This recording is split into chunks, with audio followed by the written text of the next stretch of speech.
Well, greetings everyone, and once again, welcome this Wednesday, and we look forward to having a great show tonight. I see Dave and Bo are here, so let's get the little commercial stuff out of the way. As you can see, it's the Sports Crib, home of the Sports Crib Network.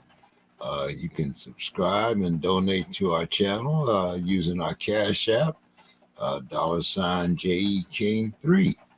And with that, let's kind of get on with the show here. I see Dave is here chomping at the bit. I got a lot of questions for him today. How you doing there, Dave? Hey, James, doing okay. And Bo, we missed you last week. How you doing, man? Good. How are you guys? All right. Hey, man, I look. Oh my goodness, look there. I see new additions to the studio and everything here. That Roku thing must be going all right there, huh, Bo? Slowly but surely, working my way through this thing. Hey man, I have Roku on my TV. Come on, get a plug in there now. Yeah. So the show that I'm on, the daily show I'm on, I should say, is it's called Coast to Coast. It's on the Northeast Streaming Sports Network on Roku. Nice. Yeah. And you have a partner and you have a twist to your show, right? So I mean the Daily Show is it's pretty cool. So I had some of my shows on there anyway, and then basically they brought a couple other hosts all together for this. So the Philly sports guy, Jamie Paggs, is one of my co-hosts there, and then Jay McLovin is the other one. And so it's coast to coast because the Philly sports guy obviously is in Philly, and McLovin is a Dallas Cowboys fan, and of course I'm out here on the West Coast. So yeah, we span the coast, talk everything sports, but yeah, it was pretty fun. In fact, earlier today we had the governor of Pennsylvania on our show this morning. Oh, okay. Very cool. Yeah, we were talking a little Jason Kelce as far as, his retirement and what he means to the team, what he's meant to the city. And Shapiro is a big Philly sports fan. So that was a tearjerker of a speech that he gave. It was a great speech. And it was so it was everything you would expect out of Jason Kelce. Yeah. So how are you doing tonight, Dave? Doing all right. Getting ready to head down to the Big Ten wrestling tournament on Saturday and Sunday at the University of Maryland at the Xfinity Center. Oh, okay. All right. Yeah. I got my friend from Pittsburgh sent me some new gear, so I have some additions here. Not a big hockey fan, but anyway, we got the little steel cup there, and hey, that's not a gray beard there. That's the collar to the shirt now. But anyway, thanks to my friend up there in Pittsburgh, James Pryor. We've been friends ever since we used to cook together. So that tells you how long we've been friends. But anyway, let's get on with the show, and let's start appropriately. It's raining out here in California, so hey, what can I say? Thank God I don't live on a hill. So, Dave, let's get started with Sue's Corner here. All right. So, yeah, this is kind of an interesting one. So, Sue's Corner. One of the highlights on Dave and my Alaska trip 2 years ago was going up to the summer home for training the mush dogs for the Iditarod. We have never seen such joyful dogs and learned so much about the dogs and their training, and even got to go on a training run with the dogs pulling an oversized golf cart. This year, a problem occurred. About 100 miles into the race, a moose attacked lead musher Dallas Civet's team. Civet had to shoot the moose with a handgun, not an easy kill. One of Civet's dogs was injured in the encounter and flown to Anchorage to be evaluated by veterinarians. The Iditarod said the dog Falu was in critical condition on Tuesday after undergoing surgery. Under race rules, Seve had to stop to gut the moose before continuing the 1,000-mile race. Following teams must help gut the animal when possible. The rule states no team may pass until the animal has been gutted and the musher killing the animal has proceeded. Any other animal killed in defense of life or property must be reported to a race official, but need not be gutted. That's kind of interesting sign of sportsmanship. They want to make sure that the meat doesn't go to waste and that the musher isn't penalized for an animal attack he had no control over. Seve is not the first Iditarod racer to encounter a moose. In 1985, a moose was killed during the Iditarod after it attacked the musher, Susan Butcher, and killed 2 of her dogs. Butcher, who won the Iditarod 4 times prior, dropped out of the race after the attack. In February 2022, a large bull moose attacked another Iditarod musher, Bridget Watkins, and trampled her dog sled team while they were on a training run. Alaska Public Media reported. A friend she called for help shot and killed the moose. These are no bullwinkles.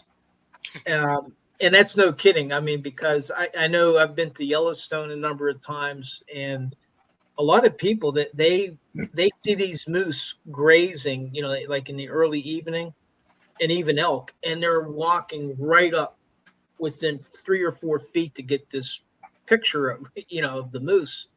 And they don't realize how dangerous these animals are. They're huge. Huge. It's absolutely huge.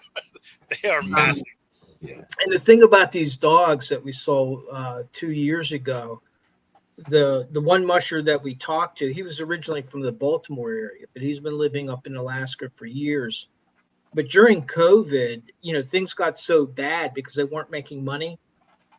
You know, he was eating ramen noodles, he said, so that he could feed his dogs fish and salmon. He was sacrificing his own diet for that of his dogs. That's how dedicated these dog handlers are. But anyway, it's kind of a cool story from Sue there.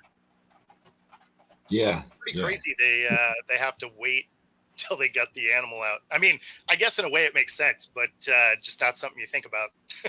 Right, exactly. Yeah, but you're talking about an animal that'll feed a family for a year, 6 months. Mm-hmm. You know, 400 or 500 pounds of meat. You know, and that's probably and that's a little one. You know, you're talking about a bull moose. You're probably talking about closer to a ton, 800-900 pounds. Yeah. No, it's a big creature. There's no doubt. I've never really gotten into hunting. It's you know, it's a little. No, I don't have anything against hunting. I just never gained any enjoyment from killing things. You know, that's just me. But I respect the sport of hunting. So. Well, I always just looked at it as it still costs you more to go hunting than it does to just go buy some meat. Well, yeah. I've never, you know, if you don't give a rabbit the gun, it ain't fair. I mean, you know, to me, you know, but. No, it's one of the things that always made me laugh. You know, rabbit's feet are lucky. It's like, well, it wasn't for that rabbit.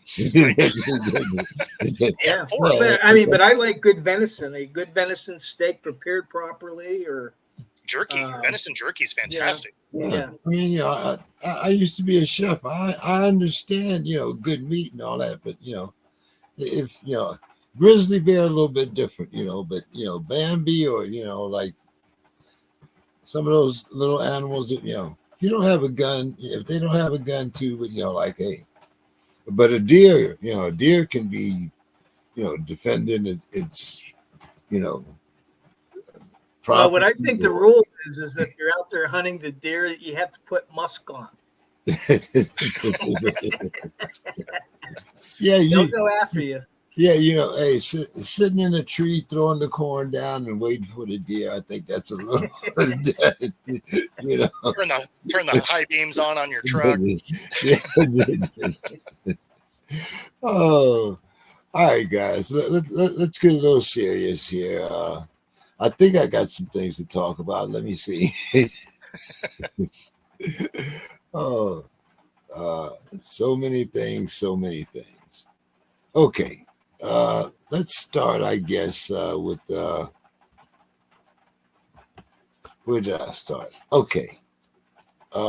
We got Susan. Let's start with NCAA football. Now, some of these things I agree with, and some of them I think are just really good things to talk about here.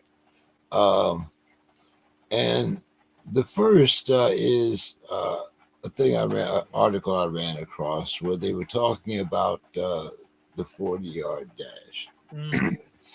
And I've kind of said this in some cases, but in this case, it said that is the 40-yard dash becoming obsolete at the NFL Combine due to advanced analytics. God, where's Mr. Scott? I got to get that. So I think we'll start with you, Dave. And what do you think about that? I mean, it's Yeah, I don't think that always transferring into talent. Go ahead. Yeah, I mean, I don't think that you can take advanced analytics can't substitute for timing. But in the recent combine, there were a number of injuries, including some highly ranked guys.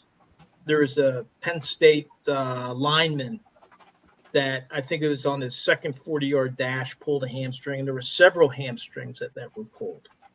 And I think that most of the injuries centered on linemen, although there was it a wide receiver that he really had a great 40 time, but he gimped up.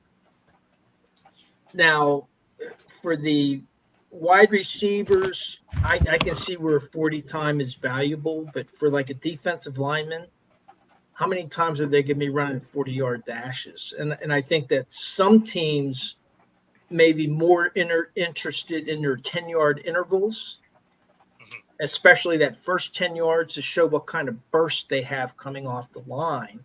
That's what I was saying, that first 10-yard break.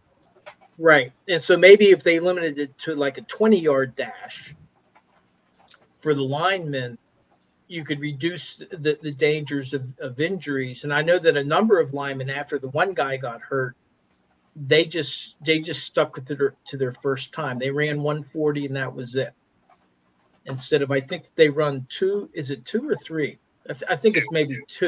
Yeah, it's 2. And then they have their official time. But I think particularly for the linemen, I still see the value in having those times. But I think for the linemen, maybe they can adjust it to like a 20-yard dash to reduce the number of injuries.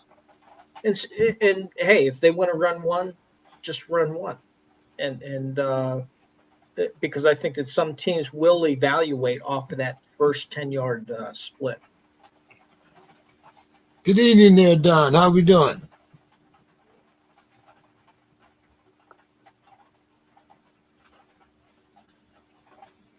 I don't think we're on mute. Don, can you hear us?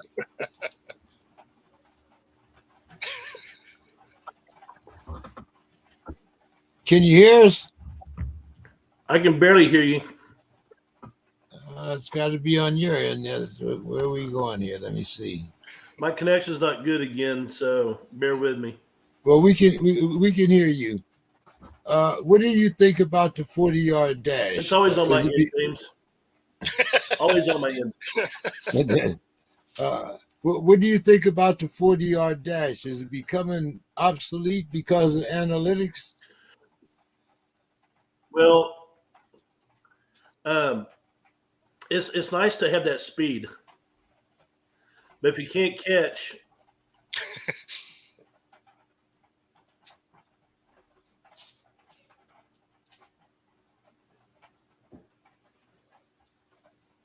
Short and sweet, huh, Doc? Okay. What's your thoughts on that, Bo? Yeah, so I mean, I like it for the 4-yard receivers, dash? DBs. Yeah, Huh? yeah, at the combine. But yeah, so I like I mean, the it's a tool to measure what kind of speed you have. I mean, we've been doing it for years. yeah, But are they going to be doing it next year? No, go ahead. My best 40 time was a 5:05, 1988. yeah. You No, couldn't- I like it overall. You know, I wouldn't mind like if the DNs wanted to do a 20 instead. Like I get that, but you definitely want to see that 10-yard burst because that's something that they will use consistently, especially if they try. You know, if they do a wide stance and they're just trying to get around the edge, that 10-yard split would be huge, right? So I don't think they get rid of it. I don't think advanced analytics is necessarily changing anything. I think the evolution of athletes is changing things a little bit. You know, back when I ran mine, a 4.3 was rare, right? I ran a 4.34, right? That was my 40 time, and you know, then it was that's top flight speed. Today, I mean, half the dudes out there are running a 4.3 something, right? So, I mean, you got linemen out there running like a 4.5. So, you know, I don't know that the times are as impressive anymore because they are, so many of them are being able to achieve those numbers now. So I don't know if the 40-yard goes away. It's a great, you know, measuring stick, but I think at the end of the day, everybody looks at film for game speed over a controlled environment, padless, straight line measurement. It's a great thing to have on your, you know, on your sheet, right? But outside of that, you're going to experience a 40-yard dash in game time as a receiver like once in your career, and it's because of a blown coverage, not because you're getting a free release. So is it a good number to have? Sure. Is it really a useful stat? I mean, not really. I want you to run 15-yard backwards and then cover that receiver. That's what I want you to do. Yeah. Yeah. Are you kidding? That was a drill that we ran a ton, was the back pedal 45s. You back pedal 45 up. Yeah. If you wanted a good quad killer, that was it. Your legs were toast. Yeah. Oh man. So a couple other things here. And this was something that I thought existed all the time. I see the quarterback doing this. I'm thinking they're communicating with somebody, not necessarily blocking out the crowd noise, but that's because I watch too much NFL, I guess. But anyway, it seems that college administrators have finally decided that it's going to be okay to have player to coach communications in the helmet. This is in college football now. Like I said, silly me. I thought they had it all the time. You know, I'm thinking, I'm looking at computers and all this technology, and okay. Well, anyway.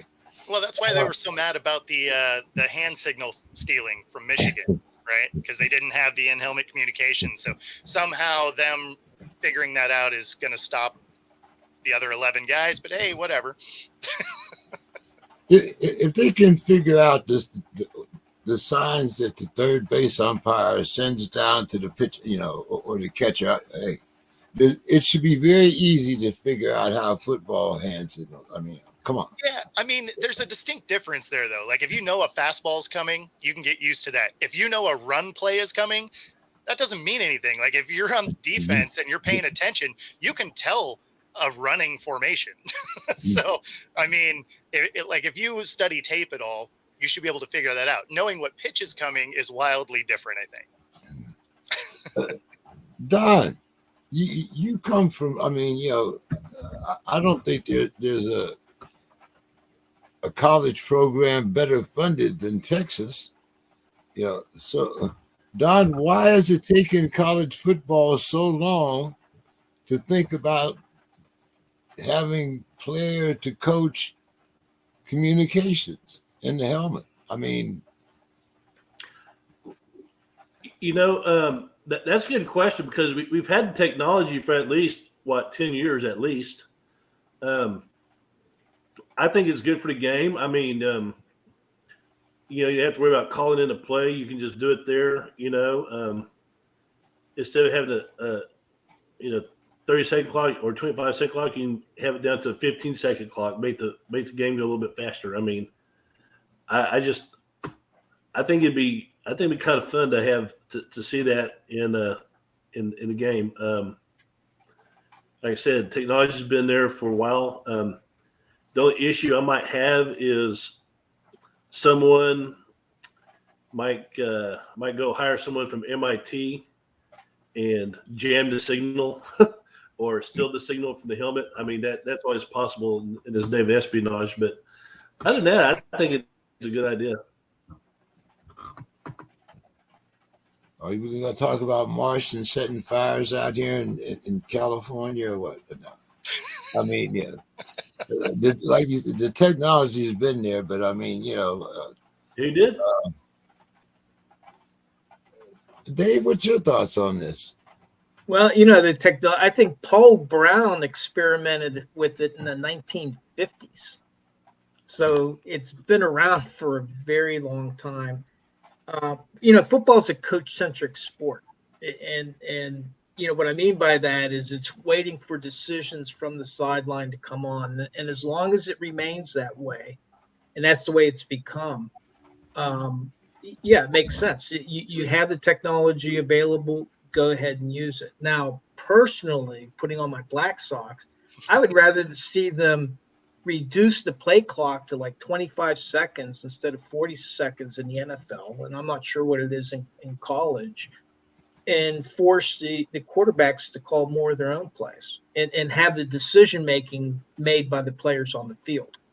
And that's the way rugby is played. Is they expect minimal guidance coming from the sideline, and it's the players themselves that are doing the decision making. And like back in the 70s, a lot of quarterbacks, including Terry Bradshaw, who couldn't even spell cat if he spotted him the C and the A.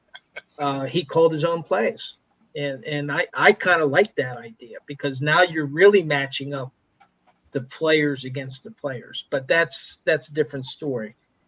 Football is going to remain a coach-centric sport. And as long as it does, you might as well have the best technology available, which would include letting these college coaches talk directly to their quarterback.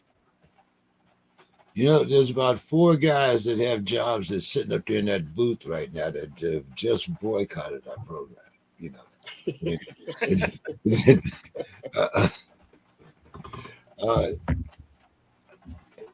Like I said, this was something that I was surprised that wasn't already there. So, to me, like you said, Paul Brown experimented back in the 50s. So, silly me, I'm sorry. I think they stopped because they were like picking up like police reports or something. Then the NFL banned it for a while, but then brought it back. Yeah, I mean, they were, it was a different thing with frequencies and all that. I mean, we had party lines back in those days. Exactly. Yeah, no, you needed it to be closed circuit for sure. Yeah, I mean,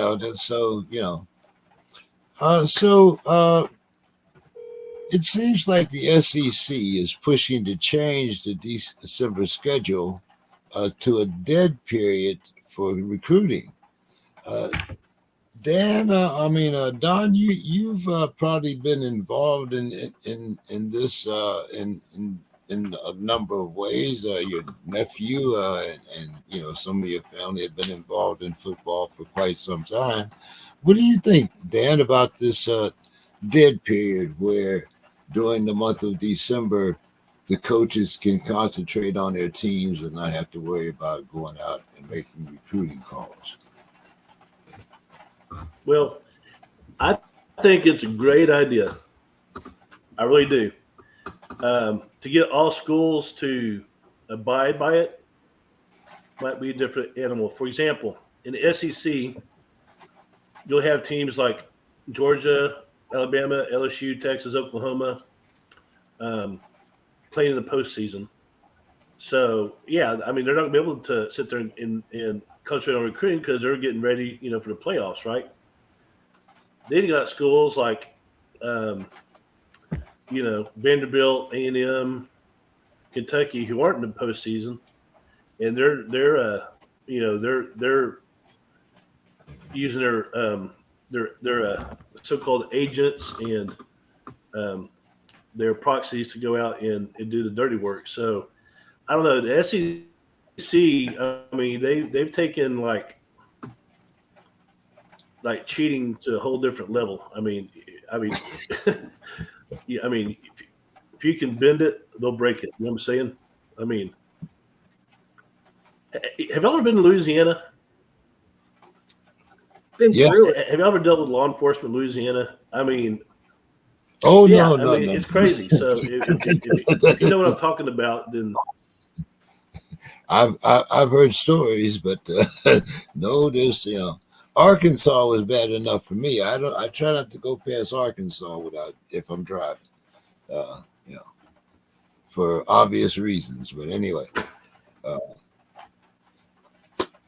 so well, if you drive to Oklahoma, you'll need a foot in alignment on those damn roads.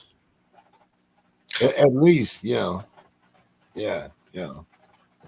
I'd probably need you to drive for me too, but that's a different story. So, Bo, what's your take on this here? No recruiting in December. I mean, the thing is they need to figure this transfer portal recruiting thing out. Like they need to make it so that you don't have the portal open during part of the season. They have a couple of openings during, before the season starts. And I get you want to be able to move around if you're, an athlete or whatever. But at some point, like, you got to play for the team that you say you're going to go play for, right? I actually kind of feel bad for college coaches at this point, because not only are you doing the recruiting job that you always had to do, you have to deal with the NIL, where the kids are like, yeah, but what are you going to pay me to come? And then even once you get a kid in the building, you got to keep recruiting them so that they don't jump in the transfer portal even once the season starts to then leave the team. So, I mean, I can't imagine how grueling the recruiting process is for college coaches at this point. So for them to want like a dead period so that maybe they can, I don't know, focus on what it is they're trying to coach, I don't hate that. Oh man, what do you think, Dave?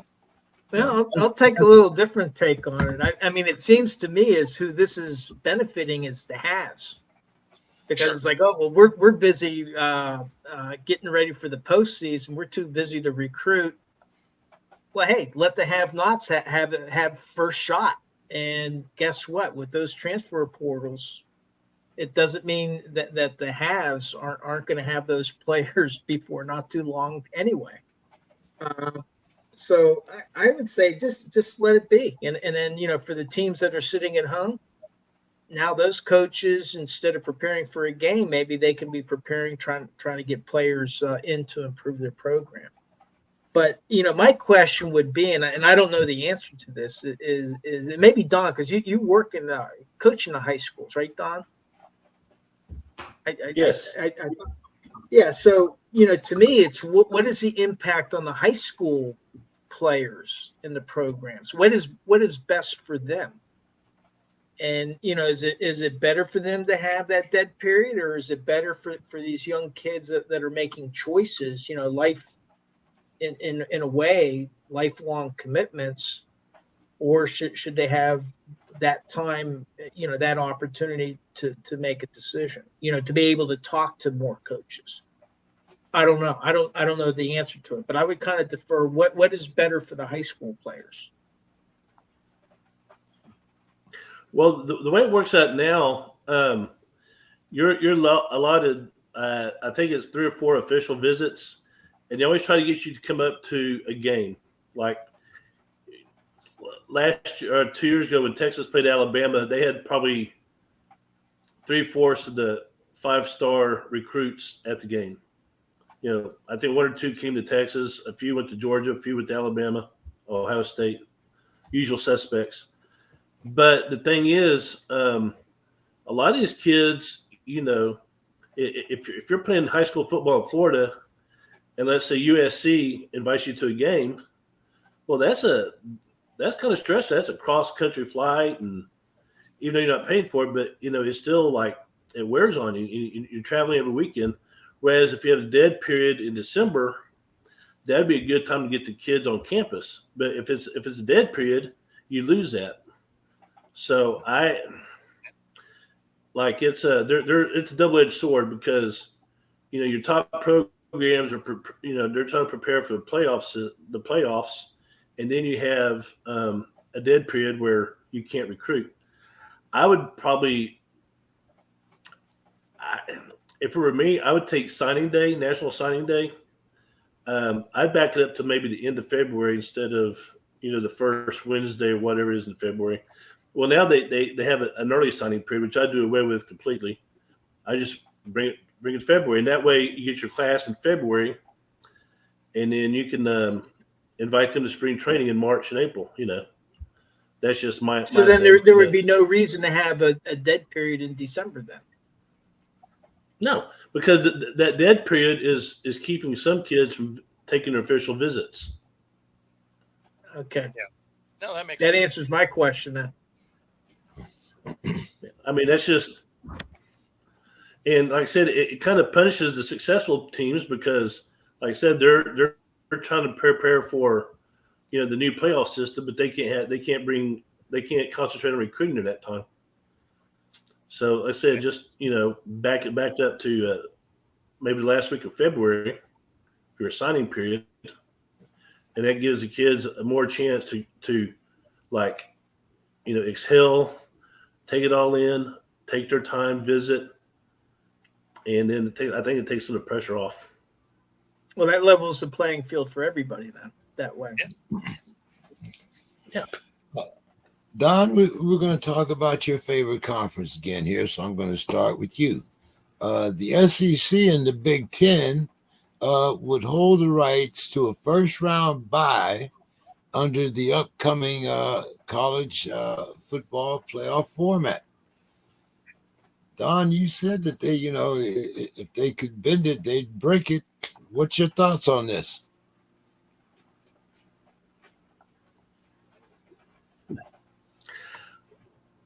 I don't think – I'm not a big fan of teams having byes.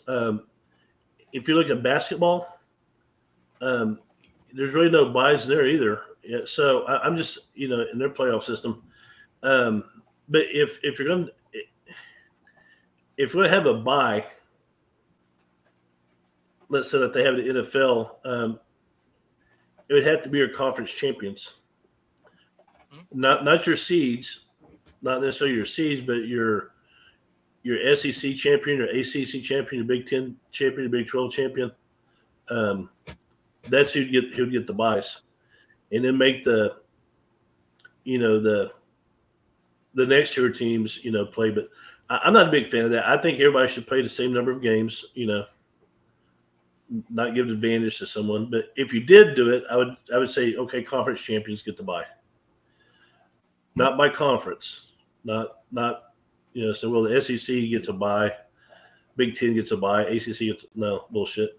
Either just the champions or no one. Dave, what's your thoughts on that? Yeah, I agree with what Don's saying. I don't like the idea of, hey, these two conferences, because they're so great and all this now, get automatic bids. And I know that it's going to change as they go from a 12 to a 14-team playoff and stuff. But still, I just don't like the idea of automatic buys. And so I would say, give it to the conference champions if that's what they have to do, or even out so that everybody plays the same number of games, which would probably mean a 16 game college football playoff is what that would mean probably. But we're going to talk about the other 14 games here for about a minute. Which, if you think that the first one is, well, anyway, go ahead, Bo. What do you think? Yeah, no, I'm with the guys. Like, I think if you're gonna do a bye for these teams, then it should be the conference champions. Otherwise, I mean, it doesn't really make sense anyway. So yeah, no, I'm with the guys. Like, if you're gonna do it, it needs to be the champs, and if otherwise, yeah, don't have the bye weeks at all. Okay, well, now here's an alternative that they came up with, Bo. Not 16 games, but 14. Yep. And under this system, now let me get this right here now. It would be 14 teams to include 3 automatic spots for the Big Ten and SEC. So that takes 6 right there. And then 2 automatic spots for the ACC and the Big 12. So that's 10 seeds gone right there, right? 6 in one and 4 in the other, right? So what's your thoughts on this format, Bo? I mean, I don't think that's a great format. So the 2 teams per, I mean, I guess that's terrible. Yeah, no, exactly. The two teams per, I kind of get, right? Because you would have the champion and then the team that was in the championship game, right? So those realistically would be the 2 best teams in that conference. So even if you weren't doing automatic bids, they probably had a good enough record to get in anyway, right? In a 12 or 14 game set or team setup. So I don't know that you necessarily need to call it an automatic spot, but do I think that you're going to get 3 teams from the Big Ten and 3 teams from the SEC routinely? Yeah. I mean, I don't know that you need to write automatic spots, but I would bet you pretty much automatically are going to have 3 from each one of those because the conference is so big, right?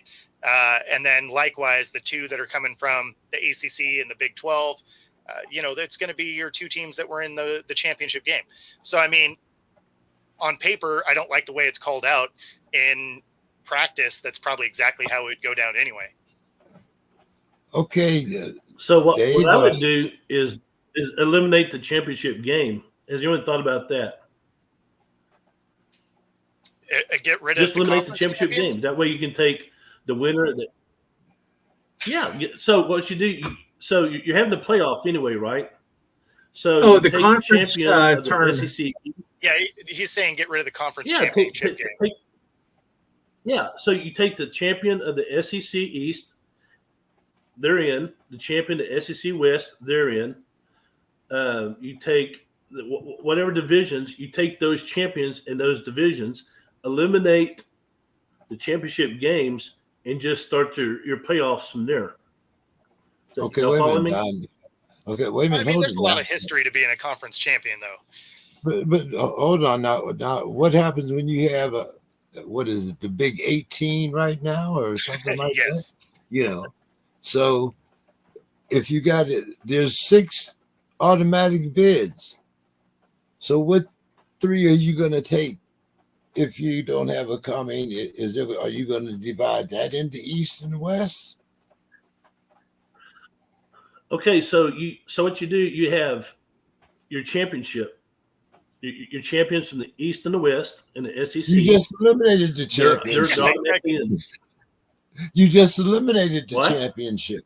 Yeah, no, of the division. No, but division champion. I'm sorry. Okay, the championship, the SEC championship, is the East champion versus the West champion. Right. Yeah. So instead of them playing, you just put them both in. Those 2 teams are in. If you win the East or you win the West, you're automatically in. Same with the Big Ten, the East and the West, whatever, or North South, whatever. So who And gets then that third when you get automatic? So those, who gets that third automatic bid? Because they're getting 3 so bids then apiece. then you start looking at the higher ranked other teams, your wild cards. Yeah, I think what I get stuck on is the word automatic. Yeah. And I think Bo referred Yes. to that. And I look at the college tournament formula, and what they do is they have 10 weight classes. And then for each of those weight classes, they have, I think it's 32 man brackets. But what they do is they allocate automatic bids to each conference. And like the Big Ten is a really strong wrestling conference, so they'll get more. But what they do is they don't. It's not the same every year. It's based on the records of the wrestlers that they have, the strength of schedule, and all this kind of stuff. And then they determine, okay, well, at 125, the Big Ten has 9 automatic bids because that's a strong weight class for them. Maybe 133 is lighter, and they say you only get 7 automatic bids. And then after they allocate all the automatic bids among all the conferences, then they have so many at-large bids. So like in Don's example, if you were using it for the 2 SEC champions of their divisions, East and West Division, they're in. Well, then there might be an at-large bid out there, so that if there was a third team that was really strong, well, then maybe that would go to that team. But I think it's something that should be allocated each year instead of just automatically saying, oh, well, the SEC automatically gets 3. So does the Big Ten. And then because it may be that the ACC with these California schools, maybe they start performing better. And then it's like, I'm not saying it's likely, but it could happen where, hey, the ACC is stronger than the Big Ten. Well, then shouldn't they get the additional bid? And then this way, by having those additional at-large bids, that's the way you could even it out among so that you get the strongest college teams that you can into the football playoff. Okay, all right. All those sounds like good ideas. Don, what's going on down there in Texas, man? It's almost time. It's pretty soon for spring football, right? Oh yeah, can't wait. So what's going on? Tell us a little bit about the only thing that we heard about Arch Manning so far is that he's not playing EA Sports, but what else is going on down there? So the winter workouts are winding down. They're about to start spring. I'm hearing some good things about the linebackers that Texas brought in for from the transfer portal. The wide receivers might be better this year than they were last year. We'll see. Texas returning 4 starters on offensive line. So they're looking – I mean, Texas will be pretty salty. I don't know if they could replicate what they did this year, but, as long as Quinn Ewers is continuing to grow, he made large leaps last year. So, and then Arch Manning keeps – I keep hearing that it's going to be hard to keep Arch Manning off the field. He's that good. It would not surprise me at all if Arch Manning doesn't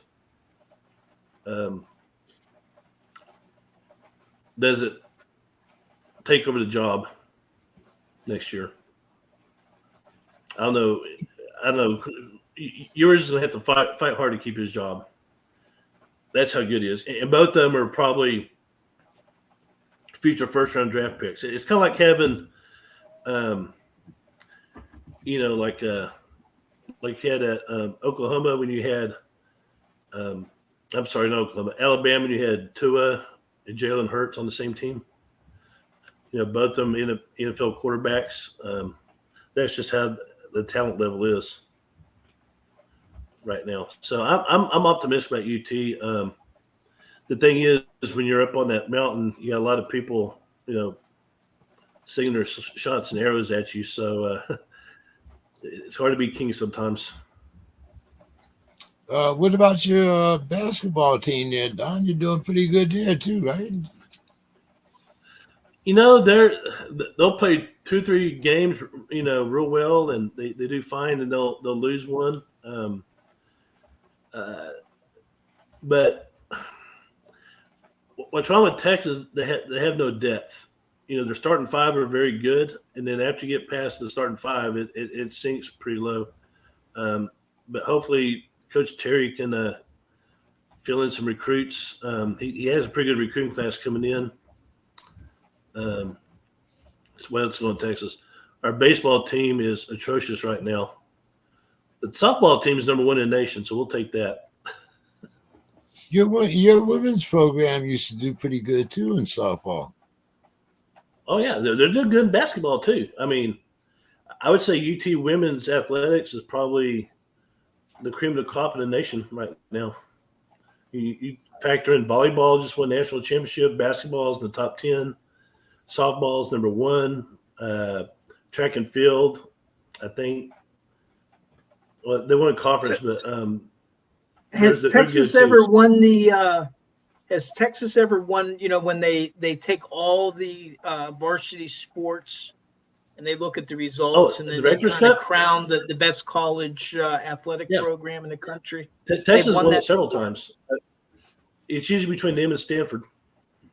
All right, yeah, I guess Darrell Royal always wanted Texas to be king, right? Yeah. Well, they did a little study about which school was number 1 in the NIL, and Texas was number 1. So they better get results. All that money they're putting into it, they better. Number 1 in the amount of money, or number 1 in the number of recruits that they've attracted? Yeah, the amount of money. Number 1 NIL, number 1. Yeah, I think Ohio State, Michigan, Alabama, Georgia, they're all in there, all usual suspects. But Texas was number 1. Yeah, Texas had their own sports network before anyone else. I think they were the first to do that also. But okay, guys, here we kind of touched on this the other week. In fact, we touched on it a couple of weeks ago when the judge first made this ruling. Then we kind of touched on what would it mean to others. So now it's kind of finally happened here. The Dartmouth basketball team has voted, I think it was something like 11-2 or something like that, to unionize. Don, I'm going to start down there in the South with you good old boys. What's going to happen when the University of Texas football team decides they want to join the Steamsters Union? They want to join who? Well, any union. I just mentioned one. It could be. Okay. Steve could. Well, here's the thing. Joining unions. I mean, again, that's another double-edged sword, because if you're making a shitload of money right now, why would you join a union where they're wanting you to share your wealth with someone else? Because I know that happens in unions sometimes. So if I'm making X thousands of dollars, whatever, why would I join a union and jeopardize that? Because I might have to take a pay cut. So what I think is funny is that Dartmouth wants to unionize. Now, did Dartmouth also become a powerhouse of basketball that I don't know about? I thought Princeton ran the Ivy League in basketball. Dartmouth? Are you fucking kidding me? Dartmouth? So that's a head scratcher.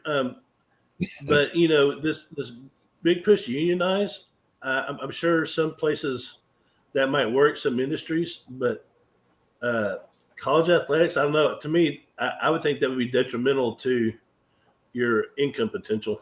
Just saying.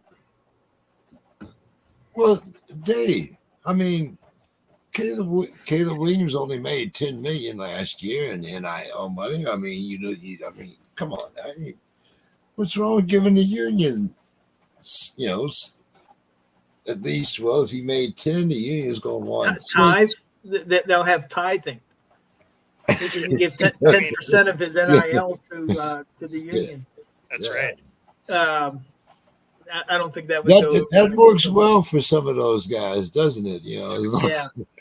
I think, and then the other thing is like in Dartmouth's case right now, well then, if you're unionizing, well then you have to have the management partner that you're forming, your agreement with. So right now, I presume that would be with the university.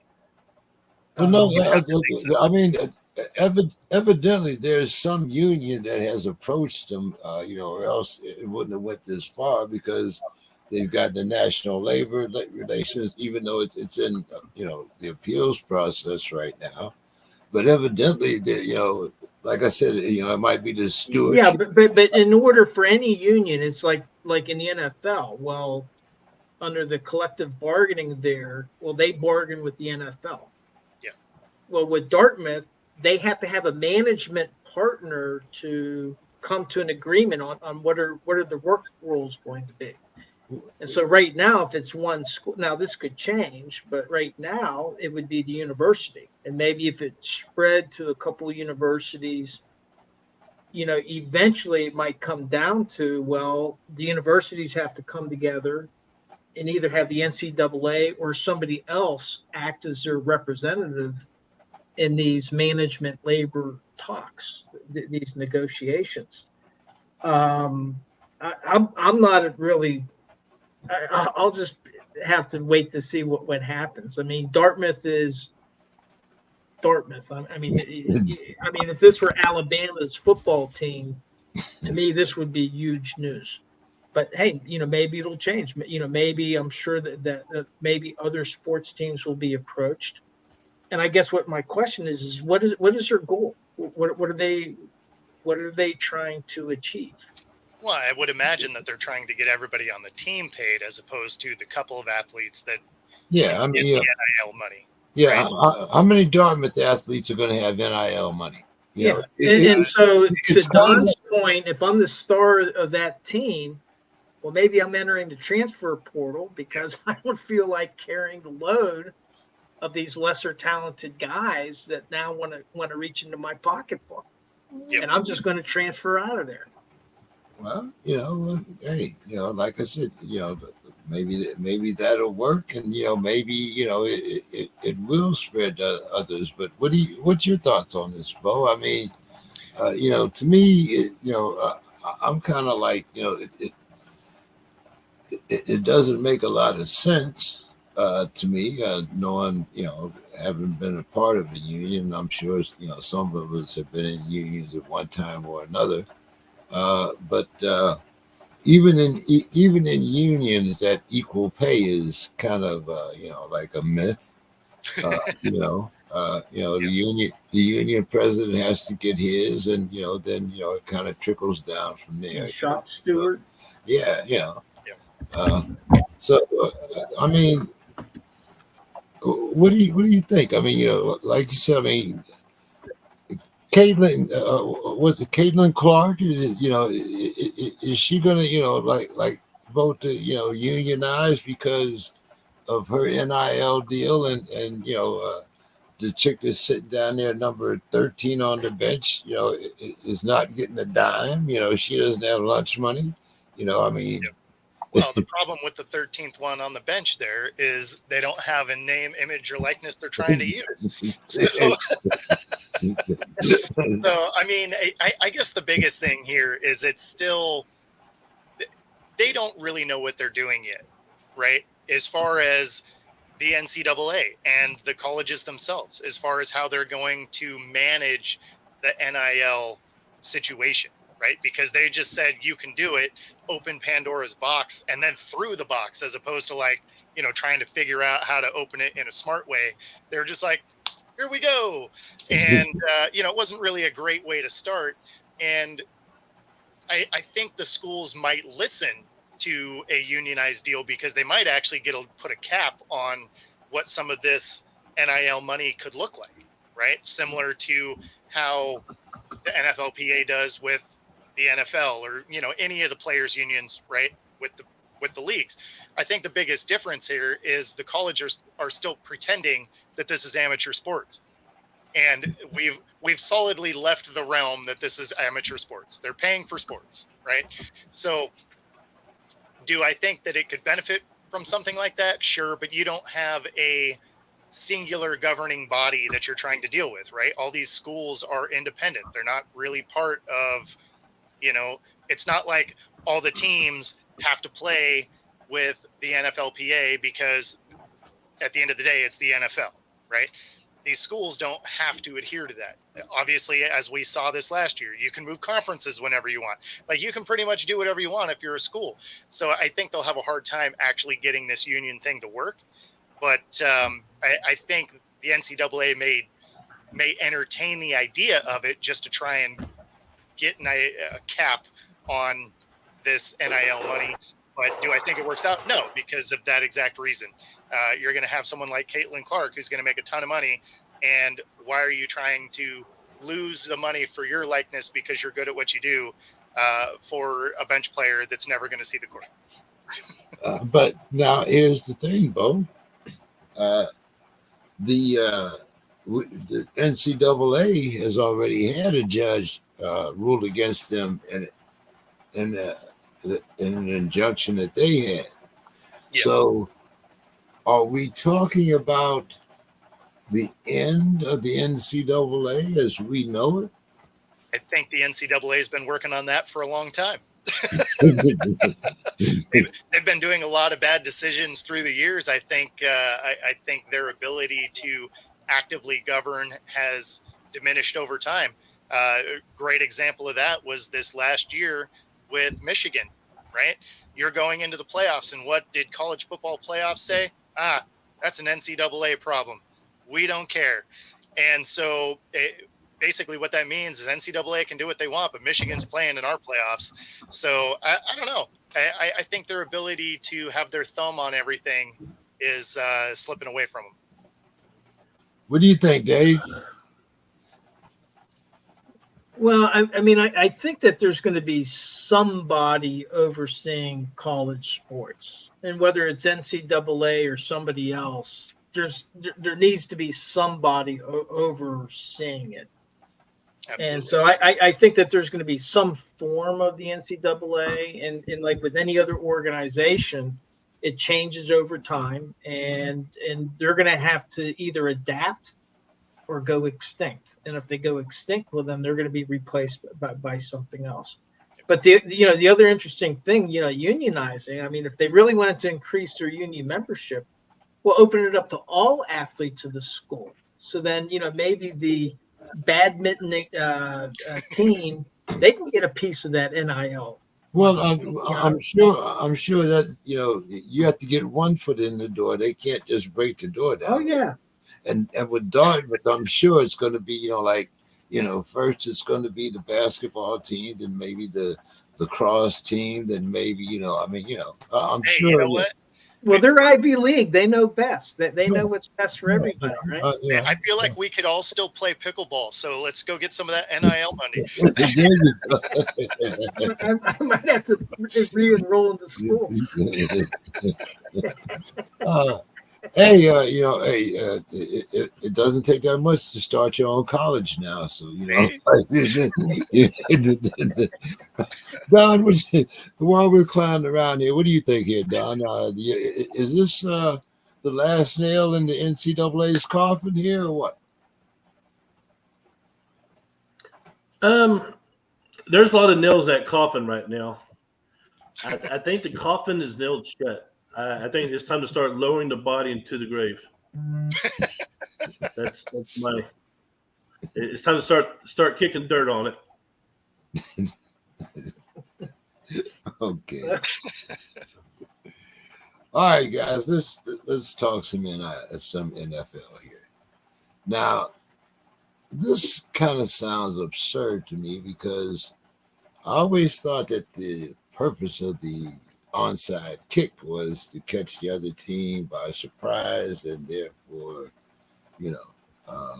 it's not a play that you do on a regular basis. But anyway, Don, I'm going to start with you on this here. The new kickoff rule. You see what I said here? I'm looking for black socks. So maybe Get your shovel ready, Don. That's right. So the new playoff rule here. This was brought up by special teams coordinators, and it would allow teams to attempt an onside kick when trailing in the fourth quarter, and it requires that they declare that they're going to try onside kick. Now, if the kickoff team declares that they're using an onside kick, then they could potentially use the 6-4 formation to raise the odds of recovery. Well, Don, how do you raise the odds of recovery when the team knows that you're kicking, you've lined up in a certain position, and now the rules are telling you that this is what they're doing? So anyway, your thoughts here, Don. My thought is that is freaking ridiculous. That's like telling the Germans on June 6, 1944, oh, by the way, we're going to invade right here and we're going to drop some airborne behind your lines. Is that okay? No.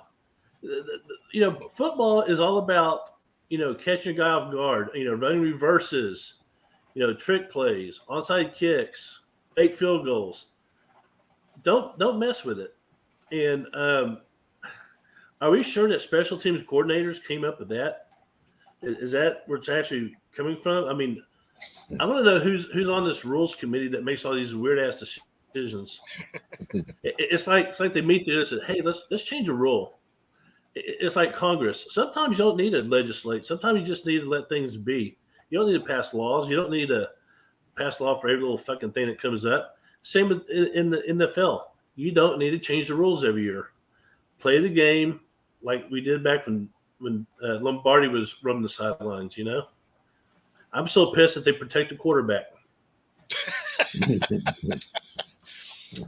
Speaking as the defensive lineman. That's not even black socks anymore. That's like a black jumpsuit. Now, I think what they need to look at is this thing about targeting, making a kid miss, the next half of the next game. No. You got 15 yards. He got kicked out of this game. Why make him sit out the next half? Fuck that. Stop making these rules that make no sense. Okay, I'm off my soapbox. Next. Targeting, I mean, if you're a running back or a quarterback, you are targeting. Well, okay, I'm sorry. Oh, yeah. I'm sorry. Hey, hey, James, can you imagine telling Lala Zato you can't hit someone, or Lester Hayes, or John Matuzak, or tell Jack Tatum, I'm running this route and I'm going to stop right here, but you can't hit me. Okay, right. All right, some of my childhood idols. I'm sorry, Dave. Maybe you have White Sox on. What's your thoughts? Well, I think I know why they're having to do this. And it's because they're proposing a new kickoff rule, which is going to copy the XFL thing where the kicker is going to be at the 35-yard line, and then the rest of the kickoff team is going to be up by the 40. But I forget which 40. It might even be over the 50. And then the return team, they have to be like within 5 yards of those guys. And nobody can move until the returner fields the kick. And because they're requiring that, then you almost have to declare the onside kick. Because, if you didn't do that, it would be kind of weird because you're going to have the kicker some yards behind the rest of the kickoff team. Now, I don't know if these rules are going to pass, but I suspect that that's what's pushing them to have this special onside kick rule, because you're going to have to change what the whole lineup is going to look like. But I mean, I think it's kind of silly in terms of you can only do it in the fourth quarter. Why can't you do it at the end of the half? Why can't you do it in the third quarter? Why can't you do it at any time? What if Whether you declare it or not. What if you're trailing 30-0 in the fourth quarter? Then How many you times need you way get? more than an onside kick anyway. I mean, it's like, you have to be trailing in the fourth quarter. By how much do you have to be trailing in the fourth quarter? Yeah. But I think what they're trying to do, and Pat McAfee actually had a good. He had, there's a little clip where he really explains these proposals very well. It's about a 10-minute clip because I can't watch his whole show. It's like 3 hours long. Yeah. But he explains the proposals very well, and he even has like a little illustrator showing where the teams will line up. And the whole purpose of it is the other thing that they'll do, which is to me is a good thing, is I believe that it will eliminate the fair catches in front of the goal line. You know, where they were getting free yardage to the 25. Yeah. They're trying to encourage returns, and so the idea is that if you kick directly into the end zone for a touchback, then it's going to come up to like the 35 or 40-yard line. It's almost as if the ball went out of bounds. But if you kick it in a sweet spot between the 25 or 20 and the goal line, well, then if the ball goes into the end zone for a touchback, it only comes to the 20. Or, hey, now you're in a position of where you have to return it. And at the same time, reduce the risk of injuries because you're reducing the separation between the kickoff team and the returner. So you don't have these guys like tilting into each other full speed. I don't know if this is going to pass. It sounds very complicated. To me, they're over-engineering the game. Yeah, they're trying to get a desired outcome, and to me, it's over-engineering. But it'll be kind of interesting to watch if they do it. I would like them to do it for preseason games, maybe, and then see what it looks like. Because so now you want basketball. I mean, you want football to be like basketball. We want 50 to 40 and 38 to 27. I mean, come on. Right. What happened to the 10-9 game? The 13 to 12. I mean, exactly. Defense. Yeah. And the other thing defense had the game. Yeah. Now the other thing for the Black Sockers, they're also talking about banning the hip drop tackle. Yep. And as a rugby player, I got to say, usually I was giving up 30 to 50 pounds on average to the guys I was playing against. And I had to drop my weight to the ground to bring them down. There was just no other way. And I think if they ban the hip drop tackle, well, you're going to have then all of your secondaries are going to be Deion Sanders. Nobody's going to be tackling in the secondary. They're not going to be able to. Well, we'll probably talk about those rule changes too. I'm all right. I'm setting but the kickoff thing, it's over engineering in my opinion. But I like the idea of more returns. But can't they need to go back to the drawing board? Yeah, so Bo, what are we gonna have? We're gonna have $30 million kickers now because they know how to kick it to the sweet spot. No, you're not going to have kickers at all here pretty soon. Like, at this point, the only thing that I like about it is it allows them to have an off-balanced line again, right? Because that always was a key element of recovering an onside kick. And the fact that your guys aren't able to run before you kick it, they're not allowed to be off balance anymore, being 6'4", right? Like now they have to be even front. It made it the completion rate of an onside kick this year was like 5% or just below 5%. Like basically you weren't going to get it. Right. So, you got to do something to make that a viable play. So I get that. When it comes to the other kicking rule, man, that better not pass. That is the dumbest. Like, let me get the biggest black socks ever for this. Like, that is the dumbest kickoff idea. That one will hurt the game. Like, I really hope they don't do that. Like, they've already almost eliminated the kicking game. If you're going to do some hokey thing where half your team is down 20 yards away from your kicker and you got to kick it in a box, it's like, okay, like, come on, guys. Let's not make the game unwatchable. Let's just embrace the fact that it might be a dangerous sport, which is why they give you pads and helmets.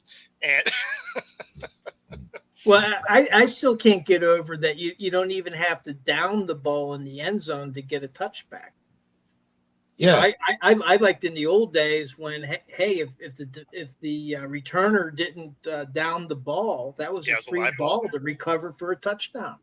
Yeah, if you're on the kickoff team.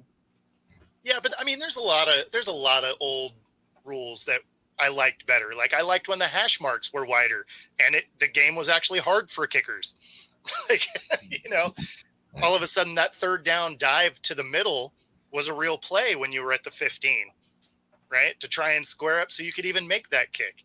So I mean, there's been a lot of rules that have changed that, I'm not a huge fan of, just because we've watched football forever. I'm sure we'll go through most of them as soon as I see them put up here. So, Bo, the Broncos decided that they would rather eat $85 million in dead cap salary over the next 2 years than to keep Russell Wilson. That is brutal. I thought what the Eagles did to Carson Wentz was rough, right? Because they ate 44. I think that was their total. Man, 85 mil. I think the craziest part about this is he signed a contract extension for 242.6 something like that $1 million, right? An extension of which he'll never take a snap under. They're going to give him all this money to never play under that contract. That is amazing to me.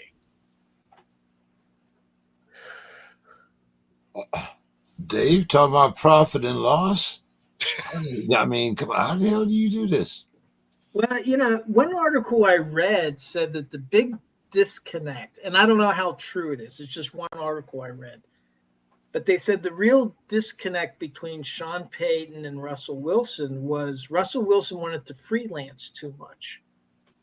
And the problem was that Sean Payton would want certain plays called at the beginning of the game to kind of set up the defense for later on in the game. He would give them a look with the idea, hey, later on we're gonna exploit this. But then Russell Wilson would freelance, and so then they would lose that opportunity. So now that was frustrating Peyton's wanting to call a game to take advantage of their tendencies. So in terms of Wilson. Hey, power to his agent, man. He got over big time. He's making a bunch of money, and who knows where he's going to go. And I like the idea of, maybe the Raiders will pick him up. They're in Las Vegas. They like to gamble, so maybe he'll end up in Vegas. Stay in the division would be hilarious to watch. Well, now he can. Because since they're releasing him, he can go wherever he wants. No, that's what I mean, though. Like, if he stayed in the division, plus, he's getting paid anyway, so he could potentially go play relatively cheap somewhere. I don't think his wife is a Las Vegas type, but Don, what do you think? 85 mil. Was this good for the Broncos? It was certainly good for Russ, but I mean, what do you think here, Don? 85 mil in 2 years. Hey, nothing surprises me. That doesn't really surprise me, because if you look at recent history, Texas A&M paid Jimbo Fisher a lot of money not to coach. So that's kind of the same deal if you think about it. I think Sean Payton. Coaches are different though. Coaches are different because it doesn't hit the cap. Like this this hits the cap. Yeah, Like, this hurts the team. And, yeah, I'm just about the principle of the thing, but that's a lot of coin to be wasting right there. So obviously they didn't. They wanted him gone pretty bad. $85 million worth. Yeah, when you're like, I'll eat 85 mil and I will take my team for a year just for you to go away. That's amazing. That's what I'm saying. Sean Payton might. Go ahead, Don. Sean Payton might have something up his sleeve. You just never know. I mean, Sean Payton is. You have to ask yourself: did he make that decision on his own, or was there some other stuff going on? But that's a very severe scenario right there to have your cap take that hit. And if Dave's right about Russell Wilson freelancing, I guess Payne's like, when your name is Drew Brees, you can freelance all you want, but you're not Drew Brees. So I think it just sent a huge message. Well, and it's not unusual. I mean, Bill Cowher used to talk about Ben Roethlisberger freelancing all the time, and he would just say, he would kind of hold his breath and like, you better make it work, And, yeah, but Ben didn't cost $80 million or $85 million either. There's that. That's what you have to think. 85 mil. I mean, that's the economic of some of those shithole countries that it's just money, James. It's just money. Yeah. I think Ben did his damage he did his damage. I could live off the interest. Do you understand what I'm saying? I could live off the interest quite comfortably, even here in San Diego. Okay. Drew Brees also went off script. The difference is him and Sean Payton played together so long that even when he was off script, he was just into a different piece of the script, right? Like they worked so well together that even when he was freelancing, into something that. What's that? First of all, I want all you guys to stop insulting Drew Brees, comparing him to Russell Wilson, or even putting them in the same sentence. Yeah, I mean, come on. I was just saying, Drew Brees would freelance as well. He just would be freelancing into something Sean Payton also wanted to use. Drew Brees was throwing over guys that he couldn't even see over. I mean, please, and being accurate. I mean, come on, like I said, don't insult Drew. He did. Anyway, all right, okay. Here's another one that kind of got to me here, and Bo, I want you to start this here, okay? Okay. All right. He's an unprecedented. We want him to be a buck for life. That's what the GM said at the combine when he was talking about Mike Evans. So 30-year-old Mike Evans gets a two-year contract for $52 million, 35 of it guaranteed. Now, I don't know about you, but does this mean that Mike Evans has only got 2 more years to live, a buck for life? I mean, what the hell does that mean? A buck for life, and you give him a 2-year contract. Now the money is fine. I understand that he's going to be set for life. I understand that part.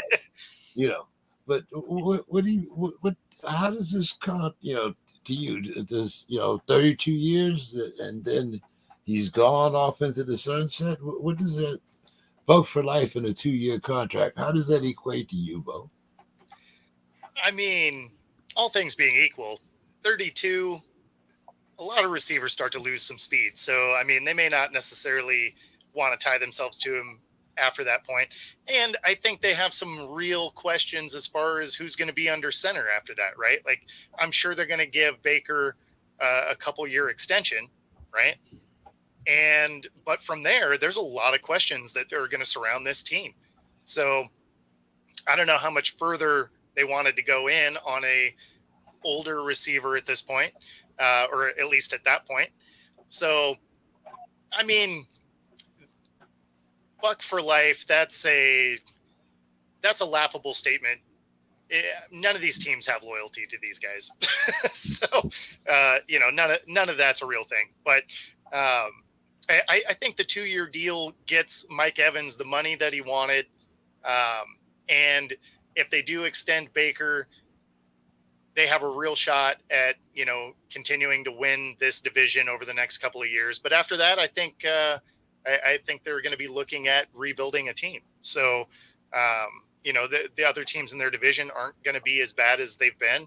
So I think they have a couple more cracks at winning their division. I think that's kind of where this contract, it's the way I see this contract anyway.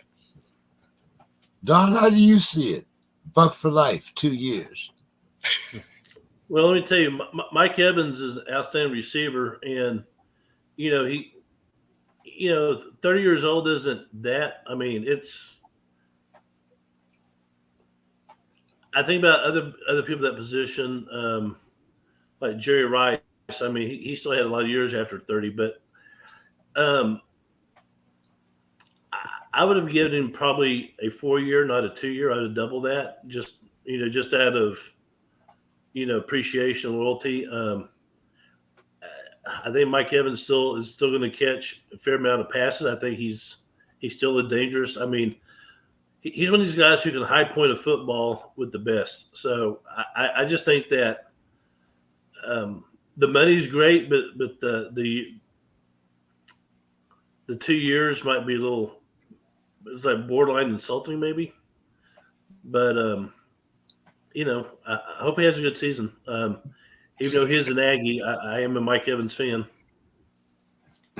What's your thoughts there, Dave? Life is short. Well, I mean, one thing, Mike Evans, 10 years in the league, he's gained over 1,000 receiving yards every year. That's pretty amazing. Phenomenal. That's really phenomenal. He's, but the thing, I'm not crying for the guy. He's already made $110 million. I mean, and so, and the other those old dollars are gone, man. We're talking about new money now. What are you gonna? He's going to have 145 million earned at least, if not more. And I think it's kind of the calculation is the law of diminishing returns. Maybe for the next 2 years, if he gains over 1,000 yards, which is very conceivable, well, and they get into the playoffs and maybe advance, money well spent. But beyond that, how much more is he going to be able to provide? And I don't see it as an insult or anything like that. They negotiated. Who asked for the 2 years? Did the agent ask for the 2 years, thinking, okay, well, we'll finish this out and then go for another contract? Mm-hmm. Or did the team ask for the 2 years? If I were the team, I would rather go with just the 2 years, especially if I'm paying, that kind of money, because I'm kind of looking down the line when he's 33, 34. Is he going to continue to be putting up 1,000-yard seasons? I'm not so sure. So I'm fine with it, and I think that he's been more than well compensated. Dave, what did you think about the Bucs putting the tag on safety Antonio Winfield Jr.? Well, I mean, I think it's a good move, especially if they can work out a long-term contract with them. And now I don't know which type of tag that they put on him, but I believe it was a non-exclusive. But so the non-exclusive teams would have to give up 2 first-round draft picks. Correct. If they don't match it. So if that's the case, it's a great move. Exactly. I mean, you got the guy. Now you got another year to maybe work out a longer-term deal with them. And in the meantime, if anybody wants to snap him up, I'll take 2 first-round draft picks anytime. Mm-hmm. What's your thoughts there, Don?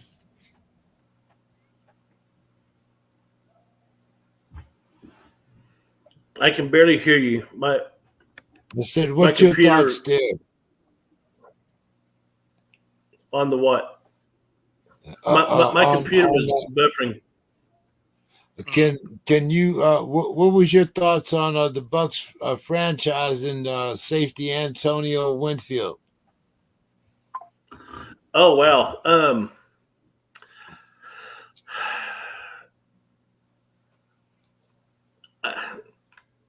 I'm not saying it's a bad thing.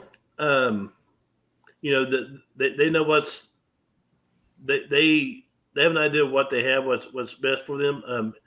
He's a phenomenal player. I don't know if he's, you know, the franchise, but I mean the Bucks are going to do what the Bucks do. I would say that along with that deal with Mike Evans and, you know, Baker Mayfield coming back, I think in the long run it's a good decision. We'll see, but to me he's borderline. He's on the bubble, if that makes sense. Okay. I think I started this question off with you, Bo. So we'll go to. I didn't answer that one, but I'm actually I'm with Dave here. I like I like them tagging him, because if someone does offer him something, they don't follow up on it. They get, you know, two first rounders, which is cool. And then if no one offers them anything, they get him for the year. The only thing that's unique about it, as far as the tag, is once the regular season starts, you're not allowed to negotiate anymore. So I always thought that was kind of a weird thing. You have to wait through the entire regular season before you can try and work on an extension. I always thought that was just like a weird, just kind of a weird element to the franchise tag. But yeah, I mean, in this scenario, you can keep him on the team. You were going to have to pay him anyway. But, you know, at the same time, if someone picks him up, you take those 2 first rounders, you're only locked up on a guy like Mike Evans for the next 2 years. Baker's probably going to have something similar. So, I mean, it's not a bad way to go. Okay. Yeah, I think I had you start the first part of the question. That's right. Okay. Yep. I'm going to kind of do this one the same way. The Chiefs use a non-exclusive franchise tag on L'Jarius Sneed, Bo. Do you think the Chiefs will retain the services of both Jones and Sneed for their possible three-peat? I think it gets a little bit easier for the Chiefs in this way. Like if generally a tag is viewed negatively, right? But if you were on one of these teams and potentially a cap casualty for a long-term deal, but you can get the tag to try and make history, I don't think I hate the tag as a player, right? Now, do they get to keep him? Tough to say, right? Because again, at the end of the day, it's a non-exclusive, which means if someone does offer you something, and even if it's in the ballpark, but you can get 2 first-round picks, you might take them first-round picks. So, I mean, it's not a bad deal. Like in this case, again, they're going after history. I don't think any player is going to be too mad if KC puts a franchise tag on them. Don, your thoughts? Well, I'll agree with Bo on that one. You know, you got a chance to go for the repeat championship. To me, it's a no-brainer. I mean, so I'm agree with Bo on that. That's just it's a win situation. Dave. Yeah, and I think the NFL really helped Kansas City out whenever they came in with a very lucrative salary cap, which was about $10 million over what the original estimate was. And I think the NFL wants a three-peat. And, you know, so now all of a sudden, now Pat Mahomes and Kelsey are the greatest of all time quarterback and tight end. Yep. You know, who's Tom Brady and Gronkowski? Who are those guys? That's old news. And if I'm Kansas City, I want to keep as many of the elements that got me to the 2 Super Bowls as I can. Now, you mentioned that they're looking at drafting this Xavier Worthy, but I would still try to keep Jones. I mean, I would try to keep everybody that contributed to that team that I can, and then build even stronger through the draft. And so that I go into this season with as strong a team as possible so that I could make history. I mean, that would be huge. I mean, the Steelers had a shot in '76, but that Turkey Jones and then the injuries to Franco and Rocky Blyer at the end of the season ended that chance. But that was a really viable chance for a three-peat. But that was in the '70s when it was a lot easier to keep teams together. To do a three-peat in the 21st century with all the parity rules and all that's pretty incredible. Don, what do you think? Mock drafts have the kid that ran that record-breaking 40, Xavier Worthy, going to the Chiefs. They did make a little cap room. They got rid of Valdez Scanlon. But what do you think there? We were just talking about, whether the 40 was viable or not. But people say this kid has good hands, too. Xavier Worthy has excellent hands. If Kansas City lucks out against Xavier Worthy, that's going to be a game changer. Well, I say game changer. I mean, the game has already changed for them, but, I mean, it's just going to add salt to the wound to the rest of the NFL. X Worthy is he catches passes. He's a good kick returner, good punt returner. He does it all. So if Kansas City gets Xavier Worthy, they must have sacrificed some virgins or something to get that, because that's like that's like unfair to everyone else. It's crazy. The whole thing about the Redskins. They do have the thing that balances out, right? They got rid of Scantling, but they kept Tony for whatever reason. So they still have a guy that's going to deliberately throw the ball on the ground. Well, but he can also, they still have a guy that's expendable. That's another way to look at it. Oh, he's definitely expendable. I was really surprised that he wasn't cut, but Scantling was. Now I understand Scantling was significantly more expensive, but you didn't let this guy suit up for the Super Bowl. I mean, you obviously aren't loving this guy. You might as well just, pocket the $4 million his contract was and make some moves, because you weren't letting him play anyway. Oh, sorry, he was injured. Yeah. So, what do you think about if Kansas City could possibly get Worthy? Is it a game changer, like Don said? I mean, they've been missing a fast guy, and he does have good hands. So if they have someone that can stretch the field again, I mean, we saw what they were able to do with Tyreek. I mean, if they got somebody that they can stretch the field with, it's a problem. So ain't nobody want to see that. Ain't nobody want to see that. Hey, I'm gonna add something to this too. Without the all that said and done, Xavier Worthy is a very good person. So he's known for being a calming influence on the locker room. He has a cool head. He's always praising his teammates. He kind of deflects praise from himself. So on top of that, you're getting a good citizen. So just think about that. Yeah. Runs great routes. Yeah. There's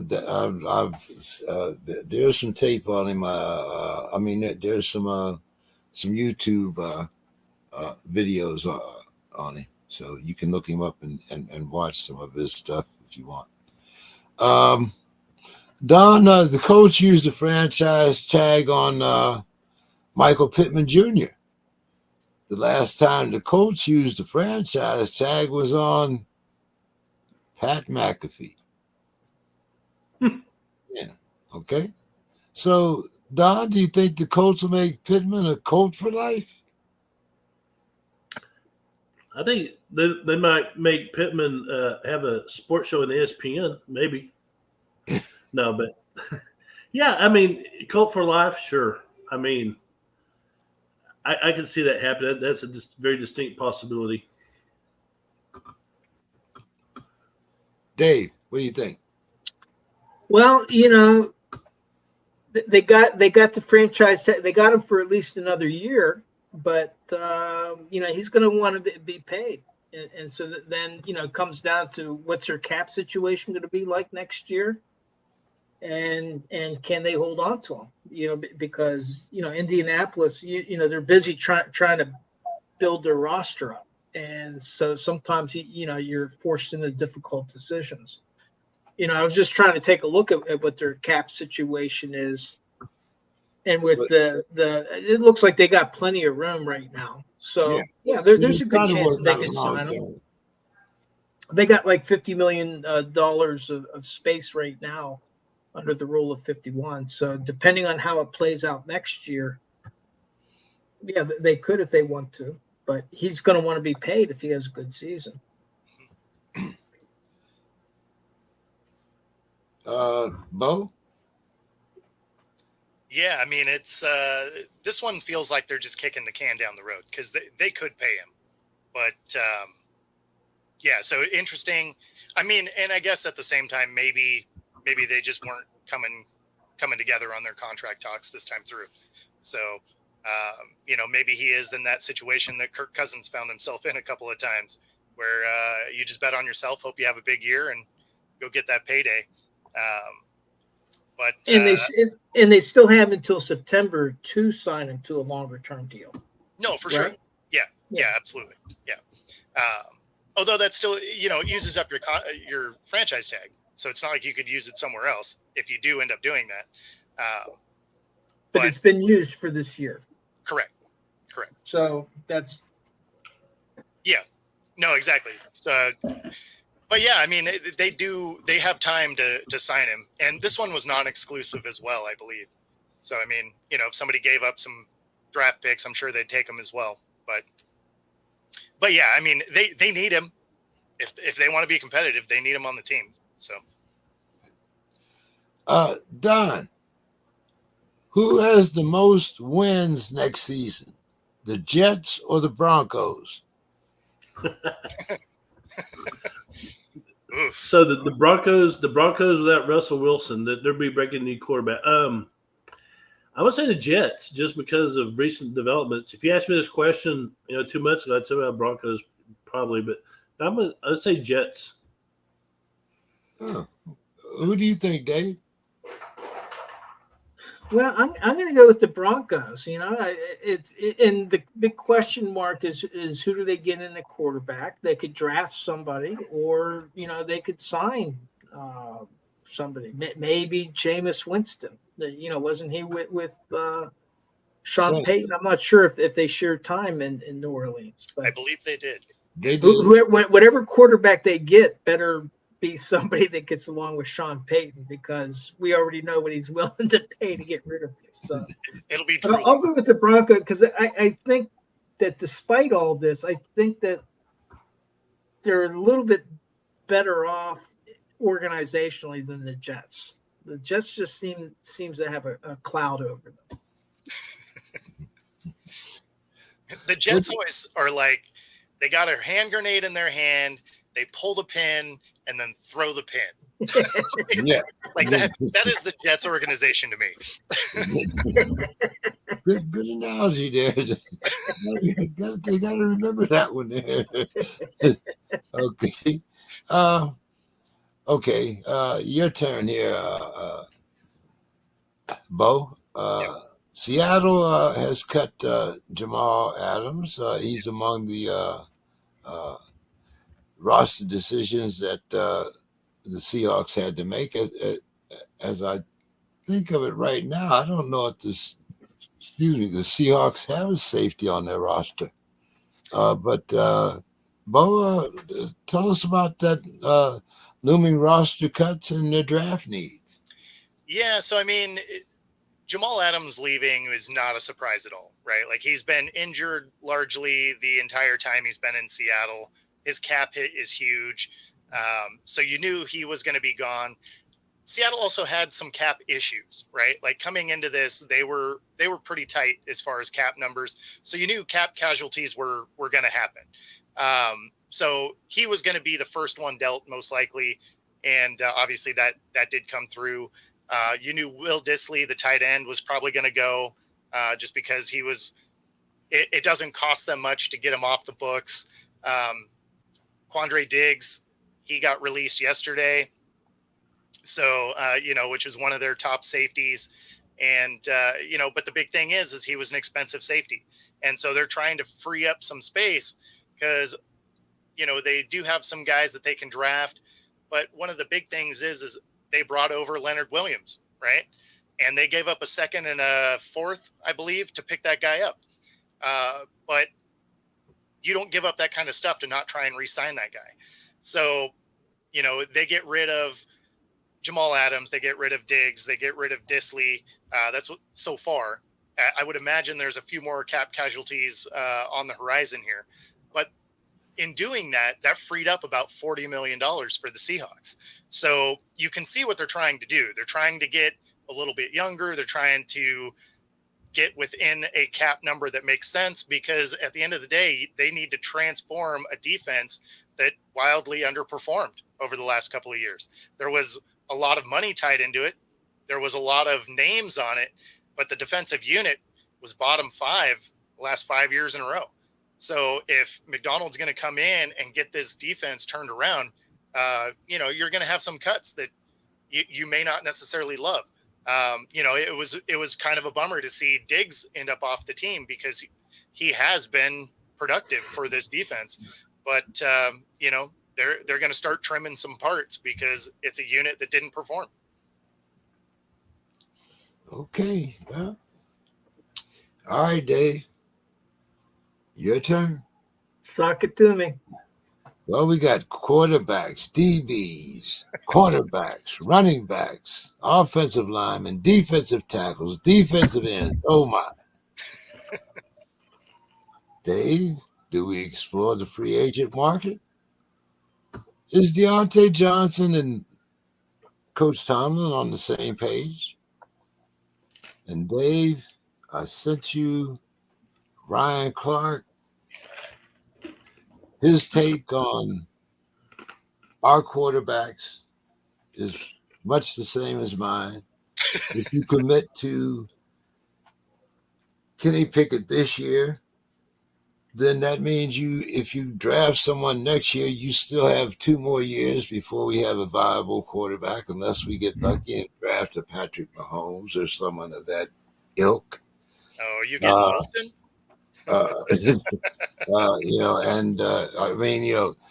Even Stephen A. with his receding hairline, I have to kind of, agree with him. I don't see us being a viable team putting Kenny Pickett back on the field and having Rudolph as his backup. The very definition of insanity is keep doing the same thing and expecting a different result. So, Dave, keep me out the crazy house. All right. Well, first, let me talk Deontay Johnson. Omar Khan during the combine, he gave his interview and he kind of slipped. He was in the middle. A question came up about Deontay and he started to talk about, well, yeah, we're having convert, and then he stopped himself, cut himself mid-word. And so obviously he was saying that, hey, they are talking to Deontay Johnson. So now, since that time, the immediate interpretation is that they were working on some type of a deal. But then subsequent to that, they've reported that he may be wanting to be traded. Well, the thing is that right now on the 16th of March, he is due a $3 million signing bonus. And so I would imagine that if and it's a big if, they are going to trade Deontay, they're going to try to do that before the 16th so that they don't incur that payment, which would sock them on their salary cap. But to me, it's kind of like, well, why do you want to create a hole in your lineup in 2024? Yeah, they can draft a wide receiver, but is that wide receiver going to be fully ready? And you need somebody to complement George Pickens, because if you don't have Deontay on the field, who else do they have? They're just going to blanket Pickens and Freiermuth, and then they're going to shut down that passing attack. Deontay Johnson is a valuable commodity. So I think that we're going to quickly find out whether he indeed is going to be back with the team in 2024. I believe he is. Now, after 2024, all bets are off, because in 2025, he's scheduled to be a free agent. And then the team has to calculate, well, hey, Pickens is going to be coming up to the end of his rookie contract. Can we afford to keep both of them? So I think that the real decision with Deontay is going to come up after 2020, after 2024, not before. But we'll see. We'll find out quickly next week if I'm right or wrong. In terms of the quarterback situation, Stephen Smith isn't the owner of the Steelers. Ryan Clark is not the coach or the offensive coordinator of the Steelers. Art Rooney II owns them, and Mike Tomlin coaches them. And although he hasn't said much, Arthur Smith is the offensive coordinator. But both Art Rooney and Mike Tomlin said that they wanted to re-sign Mason Rudolph. Both of them said that they have confidence in Pickett, as did Omar Khan during his thing, but they want to have him compete. So what I think what that means is that they're going to attempt to re-sign Rudolph, but he's a free agent. And so right now there's some talk about, well, maybe he's worth a 2-year deal for $10 million, about $5 million a year. But that's not that much. And he could easily be picked up by another team that feels that they need him. But even if they do re-sign Rudolph, they may draft a quarterback later in the draft, and they're probably going to sign another free agent because they're going to go into camp with 4 quarterbacks. But I think that in terms of who they might sign as a free agent, Alex Kozora had given like a list of free agent prospects for the Steelers based on connecting the dots, links to some of the coaches from prior times, also scheme fit, and also past practices by the Steelers. And these are quarterbacks that would not break the bank, but probably would fit into this scheme for 2024, with Pickett being the guy, but bringing in some competition.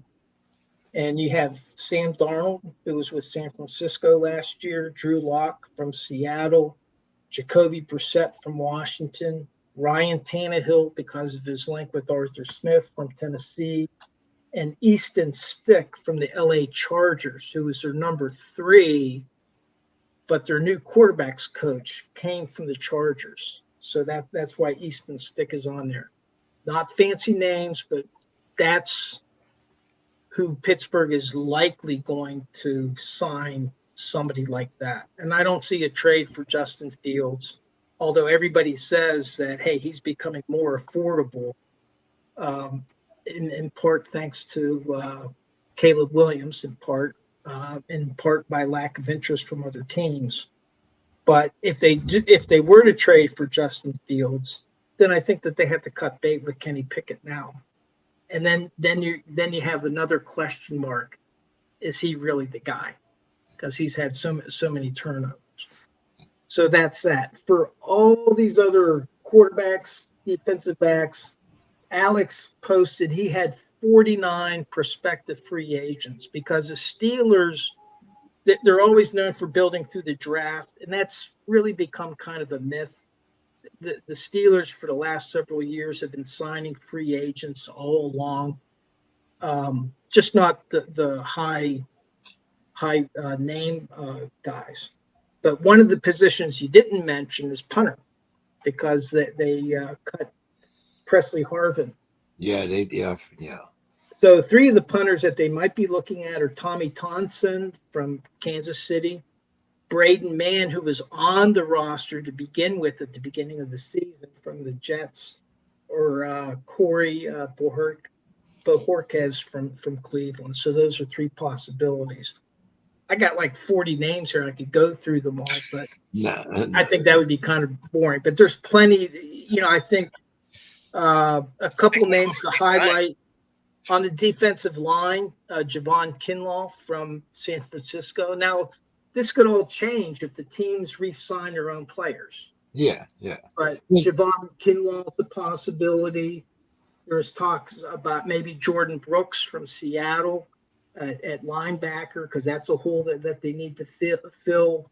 Cornerback, for example, among these 5, it includes Sean Murphy Bunting from Tennessee. At safety, they didn't mention, although I've seen his name in an article, but he's tagged now, Sneed. But, Sneed. Like Taylor Rapp from Buffalo, maybe, or Julian Blackman from the Colts.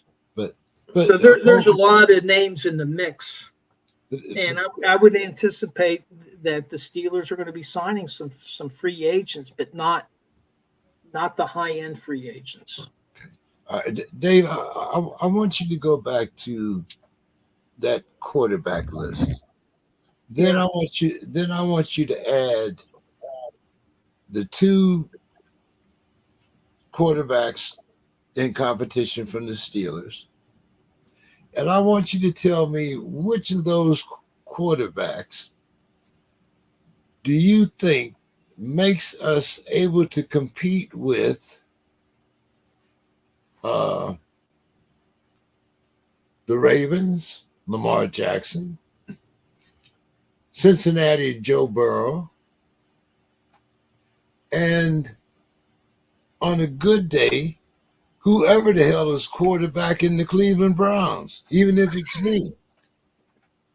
Tell me which one of those guys on that quarterback list that you named that you think is going to be able to consistently give us a winning edge, or at least, You had me till you said Well, there's already a problem to your question, and the problem is that none of those quarterbacks play defense. Yeah. And the reason that Pittsburgh has been able to beat Baltimore with or without Lamar Jackson more often than they lose is because of their defense has bottled them up. And so in order to keep up with those teams, they need to have the defense, and we're looking at the secondary and a front 7 that can put pressure on them and contain, and a secondary that can cover against those potent offenses. In the case of Cincinnati, they didn't make the playoffs, but they didn't have Joe Burrow. He's going to be back.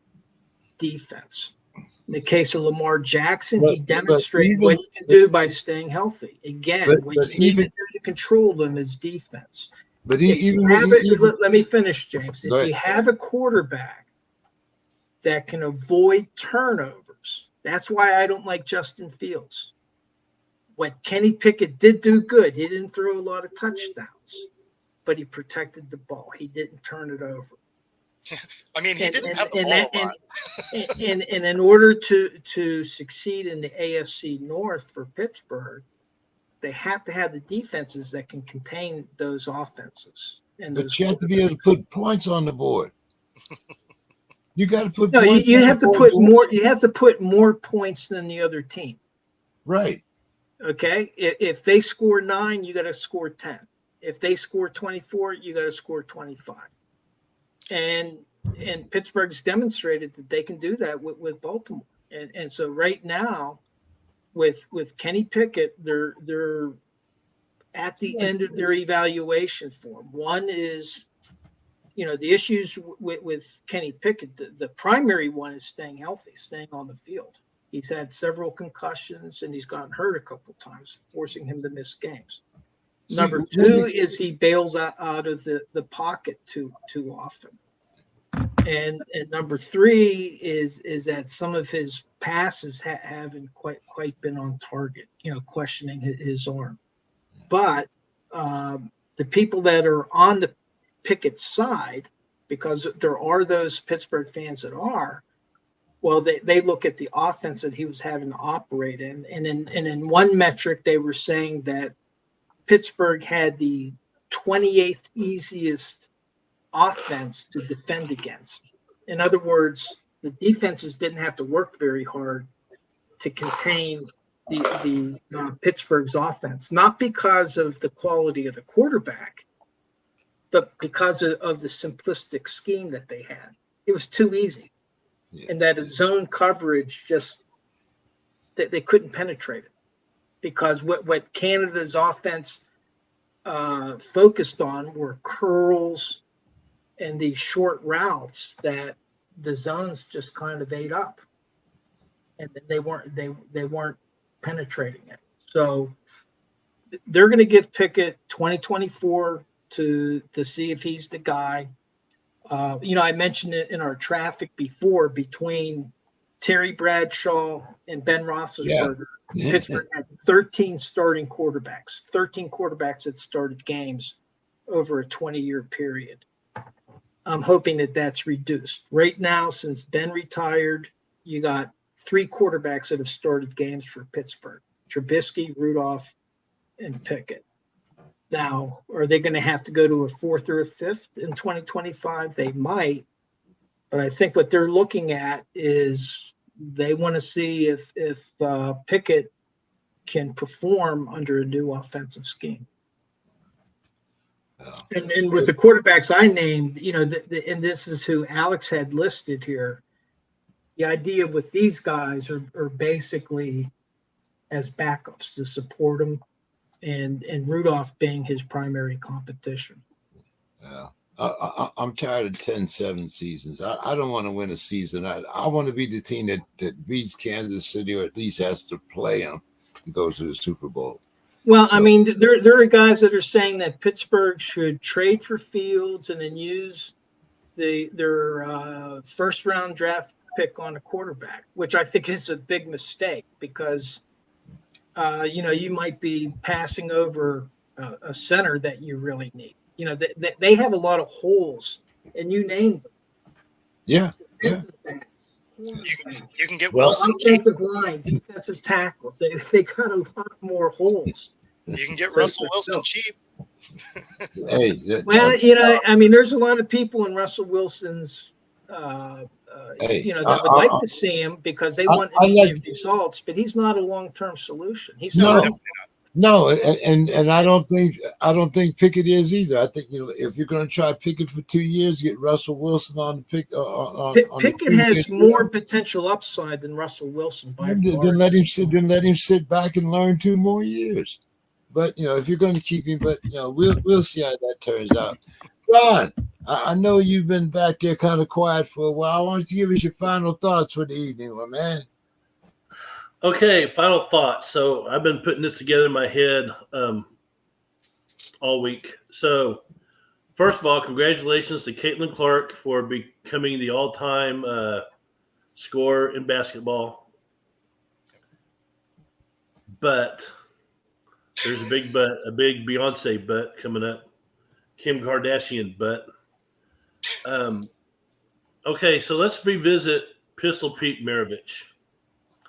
The guy who averaged 44 points a game in college, the guy who played without a 3-point line, a guy who played without the shot clock, a guy who played against grown-ass men.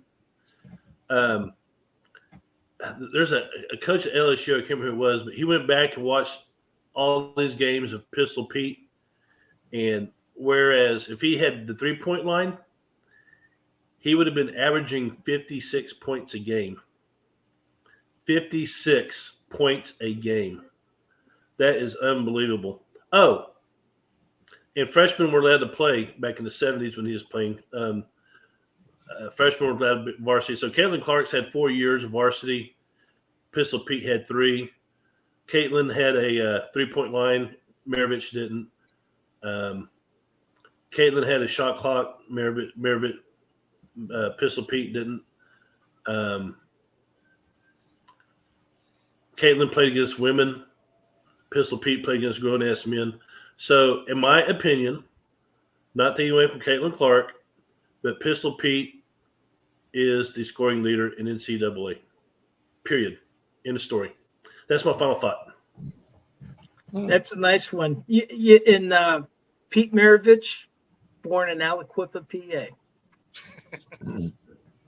Kind of sounds like me when I talk about LeBron being the scoring leader with 2,500 3-pointers, and Kareem had one. But I digress. Bo, here's the final thoughts here. Yeah, so I just got back from Maui, right? And so I went through and checked out Lahaina that was burning down last year. And although it has faded from the headlines, it's an area that still needs a lot of support. So if you're watching this and you are looking to support a good cause, Lahaina is still mostly just ash and rubble. It's closed to the public to be able to get in there. They're basically just still removing debris. It's just foundations and ash is primarily what Lahaina is still.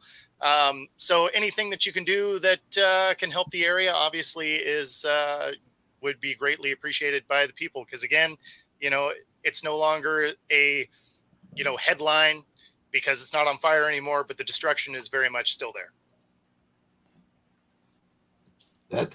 That's a big conspiracy theory too. Blue Ruse. Well, one day we might have to talk about that.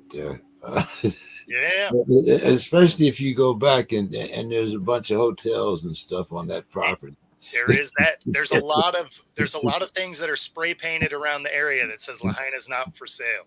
See, yeah. They always say that until somebody comes there with a sack full of money. Yeah, that's right. Yeah. Amazingly, for being an island, water rights was a big issue there. Yep. Control of the water, and this is an island surrounded by water. Yep. But that it was fresh water that they were. Yeah, water everywhere, but none to drink. Yep. Yeah. Yeah. Dave, take us home. Well, I really like the both Don's and Bo's thoughts. My thoughts for tonight are kind of going to next week, and come Monday we have the legal tampering period that begins, and even though teams have probably been talking to agents, kind of a nod and a wink before this, all of a sudden this is going to become public. We're going to start hearing where these different free agents are going, what teams are re-signing players that were scheduled to be free agents. And then on the 13th, well, then that becomes at 4:00. Then all of a sudden the new league starts. So I think that's an exciting period. I'm looking, all 32 teams are going to be reconstituting themselves into their 2024 editions, and I'm looking forward to that. So there's going to be about a 2-week period, but especially the first few days next week, a huge flurry, and then we're going to be getting into the NFL draft. So looking forward to it. All right, guys. Well, hey, as always, great show. We're making sure we get off in time there. Dave has some obligations, and hey, I know Bo is tired talking all day. And Don, we didn't hear Ranger tonight. I wanted to hear from Ranger, but we didn't get anything from Ranger tonight. So Ranger's downstairs, so he's good. All right, guys. So guys, have a good week. Hey, see everybody next week. Yep. Real Take quick, it easy, guys. I won't be here next week. I'm on spring break, so I won't be on the show next week. Where you going this year, Don? I am going to Colorado. Oh my goodness, Don! Stay away from those stores. When it says dispensary, those aren't the ones you're thinking Yeah, about. yeah. Watch the candy you're eating out there. That's right. Hey, you know they sell that in Texas now. Oh, I don't have to yeah. go to Colorado for that. I get it down the street if I need it that bad. Have a good night, guys. See Take everybody care. next All week. right, guys. Yeah.